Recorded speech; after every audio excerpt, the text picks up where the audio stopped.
Hello and welcome to Kumar 85। बच्चों, आज हम लोग थर्ड क्लास का इंग्लिश का चैप्टर नंबर 10 करने जा रहे हैं, जिसका नाम है the ship of the desert, कि रेगिस्तान का जहाज। आपको पता है बच्चों, रेगिस्तान का जहाज किसे कहा जाता है? हम सभी को पता है कि रेगिस्तान का जहाज ऊंट को कहा जाता है। तो इसमें कैमल और लायन मीन्स एक ऊंट और एक शेर की कहानी है।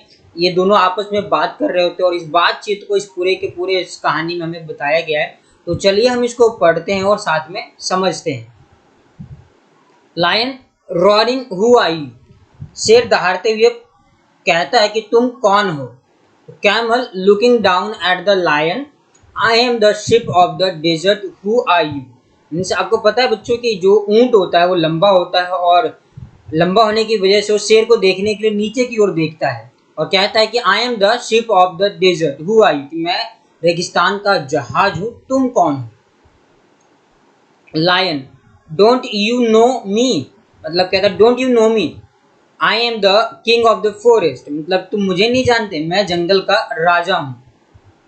Camel I you, oh I see means ओ तुम हो, इस तरह से ऊंट वो कहता है। क्योंकि पता है बच्चों, मतलब जंगल का राजा शेर है और जो ऊंट होता है वो जंगल में नहीं रहता, इस वजह से उसे पता नहीं था, इसलिए वो कहता है कि वो तुम हो, इस तरह से वो बोल रहा होता है। Lion frowning, you call yourself the ship of the desert. How can you be a ship? You are an animal. Okay, मतलब क्या कह रहा है कि ऊंट यहाँ पे कहता है कि मतलब सॉरी लायन कह रहा है से उसको ऊंट को भौं चढ़ाते हुए, भौं चढ़ाने का मतलब यहाँ पे फ्लॉरिंग का मीनिंग बोला गया है यहाँ पे कि भौं सिकन लाना, माथे पे सिकन लाना, कि आप अपने आप को रेगिस्तान का जहाज कहते हो। तुम एक मतलब तुम ये कैसे कह सकते हो, तुम तो एक जानवर हो। मतलब क्यों सिर इसलिए कहता है क्योंकि शिप का मतलब एक मशीन होता है, एक जहाज होता है जो मशीन की तरह दिखता है, इसलिए कहता है एक जानवर शिप या जहाज कैसे हो सकता है। जैसे कि देख सकते हो बच्चों, यहाँ पे कैमल और लायन आपस में दोनों ही बात कर रहे हैं। Camel smiling, so I am but people call me the ship of the dessert, मतलब क्या कह रहे हैं ऊंट जो हंसते हुए कहता है हाँ मैं एक जानवर हूँ, पर लोग जो है वो मुझे शिप ऑफ द रेगिस्तान मतलब शिप ऑफ द डेजर्ट कहते हैं, रेगिस्तान का जहाज मुझे इंसानों द्वारा बोला जाता है। I can walk across the desert even on the hot afternoon, the sands burn but it does not bother me, मतलब क्या कह रहा है यहाँ पर कि मैं तपती दोपहर में भी पैदल चल सकता हूँ पूरे रेगिस्तान में, और रेत जलता भी है तो भी मुझसे कोई फर्क नहीं पड़ता, मुझे उससे कोई फर्क नहीं पड़ता, कह रहे हैं यहाँ पे। ठीक है। Lion I can't believe it, मतलब लायन कहता है मुझे यकीन नहीं होता, विश्वास नहीं होता। Camel can you walk across the desert, okay, तो ऊंट यहाँ पे मतलब क्या कर रहे हैं उसको लायन से पूछते क्या तुम रेगिस्तान में चल सकते हो।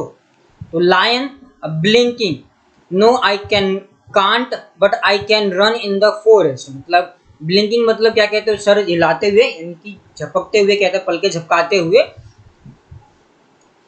कि नहीं मैं नहीं दौड़ सकता लेकिन मैं जंगल में दौड़ सकता हूँ। Camel with disdain, every animal can do that, I alone can run on sand. I can run on sand at 25 kilometre at an hour. मतलब क्या कह रहे हैं यहाँ पे कि ऊंट मतलब तिरस्कार करते हो, तिरस्कार करने का मतलब यहाँ पे लिखा हुआ था डिसडैन का मतलब था तिरस्कार, यानी कि मना करते हुए, कि मजाक उड़ाते बोल सकते हो, या उसकी तरफ उसको हंसी उड़ाते हुए कह रहा है यहाँ पे आप ऐसा कर सकते हो कि हर जानवर ऐसा कर सकता है, मैं अकेला ही रेत पर दौड़ सकता हूँ, मैं रेत पर 25 किलोमीटर प्रति घंटे की रफ्तार से दौड़ सकता हूँ। घंटे में 25 किलोमीटर तक दौड़ सकता है कौन, ऊंट। अब यहाँ पे lion wonderingly, how can you do that, मतलब वहां पे आश्चर्य से हैरान होकर कहता है कि आप ऐसा कैसे कर सकते हो, मतलब वो यकीन नहीं होता कि आप ऐसा कैसे कर सकते हो, वो ऊंट को कहता है। Camel, look at my feet. They are thick and padded. The hot sun does not burn them.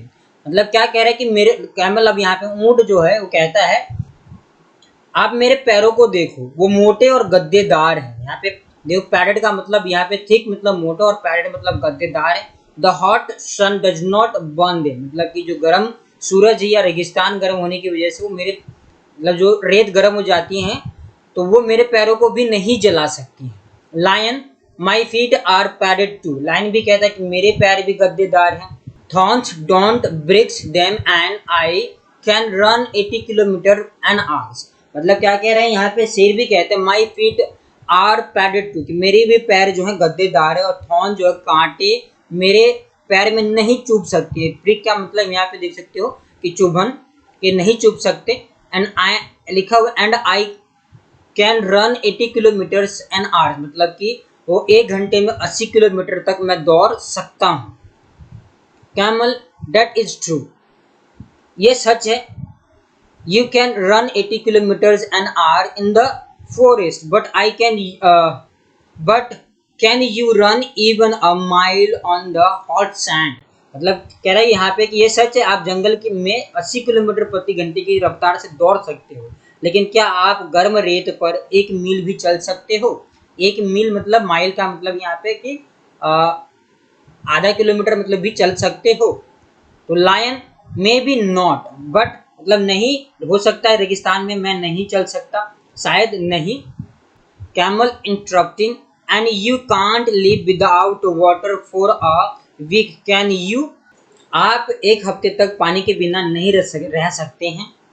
Lion no I can't, I need water every day but don't tell me you can do without water, मतलब क्या कैसा कह रहे हैं यहाँ पे, lion कहता है कि नहीं मुझे हर रोज पानी की जरूरत पड़ती है, बट अब यहाँ पे क्या कह रहा है कि नहीं मैं पानी के बिना नहीं रह सकता, मुझे हर दिन पानी की जरूरत होती है, लेकिन मुझे ये बात बताओ कि तुम क्या पानी के बिना रह सकते हो?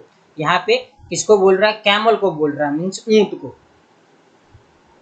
कैमल यस आई कैन, हाँ मैं ये कर सकता हूँ। देयर आर नो रिवर और lakes in the desert but that does not bother me, मतलब यहाँ ना कोई रिवर है, ना कोई मतलब नदी है, और ना ही कोई लेक, कोई तालाब है। यहाँ पे I can drink 200 bottle of water at a time, मतलब एक टाइम में 200 बॉटल तक मैं पानी पी जाता हूँ। Lion really you must have a big stomach, कि सच है ये क्या? हाँ मैं मतलब क्या कह रहा है, सचमुच आपका पेट है बहुत बड़ा है। कैमल प्राउडली, मतलब गर्व से कहता है yes I have a big stomach, I can store water for a week, I can store food for 2 weeks even, मतलब क्या कह रहा है कि हाँ मेरा पेट है बहुत बड़ा है, और I can store water for a week, मतलब पानी में 1 हफ्ते के लिए स्टोर कर लेता हूँ जो मैं पीता रहता हूँ। I can store food for 2 weeks, और जो खाना है मैं 2 हफ्तों तक के लिए मैं स्टोर कर लेता हूँ, इकट्ठा कर लेता हूँ। Lion showing at lot interest, मतलब कि अब यहाँ क्या कह रहे हैं कि बहुत इंटरेस्ट दिखाते हुए कि मुझे और जानना है आपके बारे में। Do you store food in your stomach, क्या कहते हैं, क्या तुम जो अपना खाना अपने पेट में ही जमा कर लेते हो?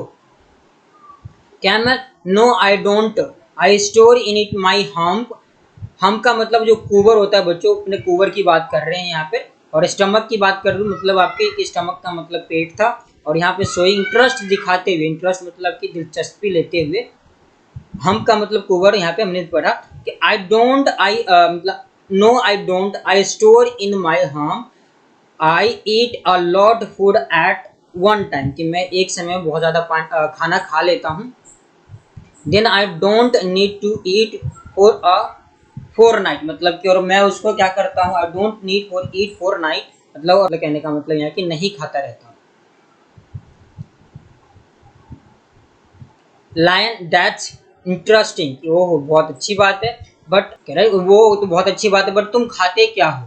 Camel I eat leaves but there are no tree in desert, मैं पत्ते खाता हूँ बट यहाँ रेगिस्तान में कोई भी ट्री नहीं है। Lion what do you eat there, मतलब तुम यहाँ क्या खाते हो? लायन शेर उससे कैमल से पूछता है। तो camel there are thorny bushes in desert, I eat the thorns, the thorns did not prick my thick tongue, मतलब कि मैं यहाँ जो कांटेदार झाड़ियाँ उनको खाता हूँ। थॉर्नी बुश मतलब कांटेदार झाड़ियाँ, बुशेस, ठीक है, कि रेगिस्तान में जो भी कांटेदार झाड़ियाँ उनको खाता हूँ। और thorns don't prick my thick tongue, कि जो उसके कांटे हैं वो मेरे थिक टंग को, जीभ को बिल्कुल भी चुभता नहीं है। Okay, so lion how funny, so lion कहता है हाउ फनी, कितना मतलब फनी है, कितना मजाकिया है कि तुम इस कांटे को खाते हो और कांटा तुम्हारे मुंह में नहीं चुभता है। Camel, mister king of the forest please come with me to the desert, कि राजा साहब आप रेगिस्तान में मेरे साथ आएंगे। Lion, no I had better not, मतलब क्या नहीं, बेहतर होगा कि मैं ऐसा ना करूं, मतलब कि मैं नहीं करूं। I can't walk on burning sand, मैं जलते हुए रेत पे नहीं चल सकता। जलते हुए रेत का मतलब है कि धूप की वजह से बहुत ज़्यादा गर्म हो जाता है, इसलिए बर्निंग सैंड मतलब जलना, ठीक है, सैंड रेत। I can't store food and water, मतलब मैं खाना और पानी स्टोर नहीं कर सकता। आई कांट ईट थॉर्न्स, मैं कांटे नहीं खा सकता। Goodbye and good luck, मतलब उसको गुड बाय अलविदा कहता है और उसको शुभकामनाएं भी देता है। Mister ship of the desert, मतलब रेगिस्तान का जहाज कहते हुए उसको जाता है। और आई होप कि आपको भी ये समझ में आया होगा और आपको भी पढ़कर मजा आया होगा।